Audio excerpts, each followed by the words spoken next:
You're pretty complimentary toward him after the fight. I mean, talk a little bit about his toughness in there and what it was like trying to get him out of there quicker than the third round and him not wanting to go away. I hit him with some shots, man, like some serious shots, clean shots, grabbing the wrist, from the wrist to the elbow shots, and he just ate him, and he did it with a smile on his face. So after the fight, I had to, just tell it how it was. Like, look, this is one tough dude. Like, I don't care what this fight looked like, man. He was a tough guy. So I had to give him all the credit. Because, to be honest, I didn't think he would be that tough. I was like, I could get him out there in the first. I'm going to take him out first or second round. And everything I threw at him, he ate. When you threw the knee where you're like, all right, let's get that viral moment again. Let's get this thing out of here. Absolutely, and I thought he ate it. And, that's another shot. He took that knee. The first knee, I pulled his head down. This knee, I didn't get a chance to pull the head down. I misjudged the distance. And so, but it still clipped him. I heard it crack. I heard his face crack, and I was like, he's done. And he wasn't done. So we had to keep fighting. As you move forward in your career, I mean, I know it's still early, 5 fights in, but I mean, how important do you think a fight like this is to have to get into the 12th, 13th minute, whatever, just like you had a couple times out when you had to go the distance? I mean, are you looking at that as a positive at this point? Just the cage time aspect of things? Yeah, for sure. I mean, it takes 10,000 hours to be good at something, right? So I think the more cage time that I get, the better. I've been consistent with fighting, and I've been consistent with training. After the Hawaii fight, Walter Gahazda came down to Cleveland from London and trained with me at my spot. And so I had to do his entire camp. And then after that camp, I had to go right into my own camp for this fight. So the more hours, the better. But the more cage time, the better, too. Was he laughing off his back when he connected with that knee? He was fucking laughing. Yeah, no, he was laughing. He was smiling. He was like, fuck. He's the entire time he's just like, fuck. Every shot that I hit, he's just like, fuck. And I'm like, fuck. Like, he's not stopping. So it was a talkative match. I was in the moment this fight. Like, I was there. It wasn't just autopilot. Like, I feel like, damn, I'm sitting here fighting right now. Usually when I watch my fights, I'm like, damn, that happened. But, like, I could walk you through this one. This one was a fun one. This one was, showed me that in my mind I knew I belonged here, but it just showed me that, hey, like, dude, you're here. So that was a big fight for me. So he was saying things to you. Were you responding? Were you also saying things in that cage? I said, what up, 50? I need a loan. Tell 50 Cent to come give me a loan. No, that was the only moment I just was sitting there doing ground and pound. I look up, it's fucking 50 Cent behind the monitor. I'm like, damn, I was just listening to your music. Like, what up, 50? He said he would get the strap on me. So I guess that means I'm a pretty tough guy. If 50 Cent don't want to fight me. So what's next? More coding? I actually, so my main sponsor this fight was Koji. And if you follow me on social media, they're still in beta.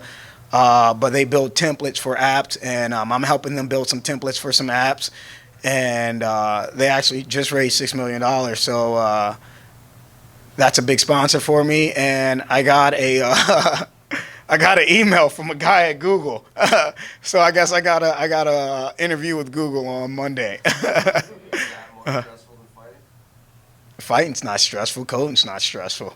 It's a never-ending journey of education. I never liked school, but I like learning. If that made any sense. I never liked school, but I like learning. And I found two things that, like, I feel like I'll never get tired of learning. Like, you never know enough about code. There's always some cool tech shit, You're like, fuck, you think you're a good developer, and then you meet somebody that's been developing for 40 years, and he's like, do you know about this, this, and this? And it fucking drags you on, and so that's one thing that I'll never get tired of, and it's, it never feels like work. And then, fuck, man, I get to go out there and just throw some heat, every frustration, every code and error, you know, the hours and shit. You like, yo, I get to go out here, just fight somebody, you know. So I love them both, bro. It's not work, you know, and I don't think I'll ever get tired of it. Not that I want to get overwhelmed by like 8 more minutes of coding conversation like the other day. That was making my head explode. But if Google calls you and says, hey, dude, we got a job for you. You're working for us, but fighting's over. What do you pick? I'm sorry to do that to you. I feel like if they really cared about me, then they wouldn't make me pick between two things I love. So I'd have to pick the one sport that didn't make me pick between the two things I love. So I'd fight. I'd fight. You said earlier that it takes 10,000 hours to be good at something. Is coding an exception? Is it even more than 10,000? Man, everything that I'm learning, and you know, every time I go meet with my code mentor, and you know, he just brings something new out, and so I don't think 10,000 hours is gonna do the trick, man. I don't think it ain't like a double leg where God gave you the ability to put one foot in front of the other. Like maybe like I don't know. I guess like my mentor is still learning. Like I'll ask him some questions, he'll be like, "Damn, that's a good question," and he'll go Google the shit, and I'm like, "Did he just go?" You know, like he had to look it up. So, and he's been coding for 40 years, same language, C#. So, you know, maybe more than 10,000 hours. Earlier this week, you said the equivalent of a title in coding was being invested in something called core data. Yeah. Where does Google, you're getting a job at Google, fall in that? I don't know, man. That's sweet, but I guess we have to talk and figure it out. I'm gonna figure it out. But hey, I'm living a life right now, you know, so I'm thankful, dude. Love Bellator. Love this job.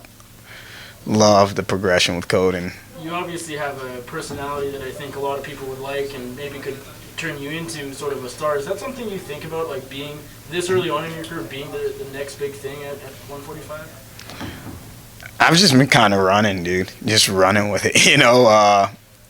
Since the first fight, since the pro debut, it's all new. It's all exciting. Like, you know, I'm not like, so yesterday I did a interview with The Zone, like a walkthrough of like the emotions that's going on in your mind while you're walking up the stairs, while you're walking down the ramp, once you get inside the cage.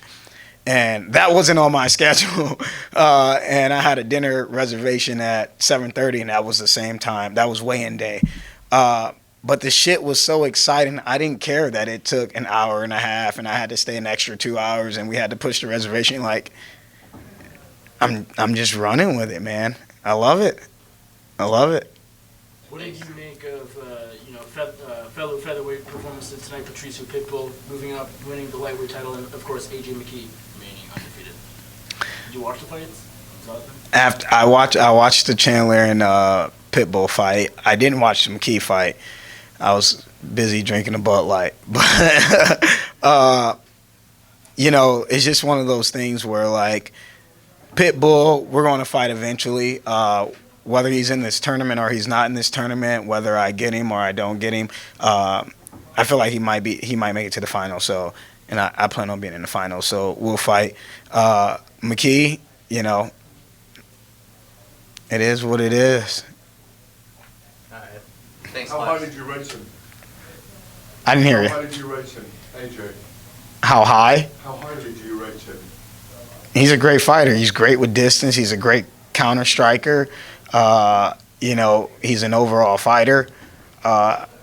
He's another version of me. He's a warrior. So Did you see you two in the final together, maybe? I do. That'd be a fight, wouldn't it? We gotta wrap. Oh, going back to the fight, did you ever cross your mind to take your foot off the gas pedal a little bit and show some mercy then? No.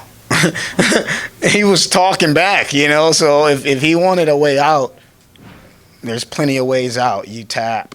You know, you can tap from strikes. He was enjoying it, and I was enjoying it. And so I don't think there's nothing wrong with that.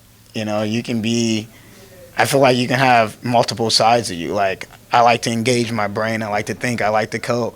But at the same time, like, I like to fuck people up, you know? So I feel like you can have fun doing it, and you know, just we only have one life, man.